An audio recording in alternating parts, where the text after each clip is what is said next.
Group 2 2025ல் நேற்று கேட்ட கேள்வி, P என்பவர் Qஐ விட பெரியவர், R என்பவர் Qஐ விட பெரியவர், ஆனால் Pஐ விட சிறியவர். S என்பவர் Pஐ விட பெரியவர், ஆனால் Tஐ விட சிறியவர். இதில் யார் மிகச் சிறியவர்னு கேட்டிருந்தாங்க.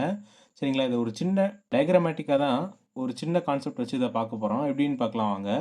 ஃபஸ்ட்டு கொஷினை வாசிங்க, வாசிச்சுட்டு அதை அப்படியே அப்ளை பண்ணுங்கள்.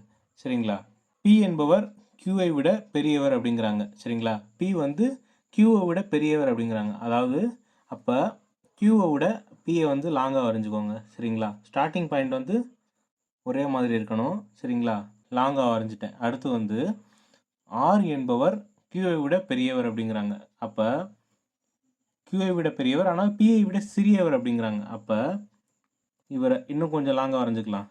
சரிங்களா, R என்பவர் Qவை விட பெரியவர், ஆனால் Pயை விட சிறியவர் அப்படிங்கிறாங்க.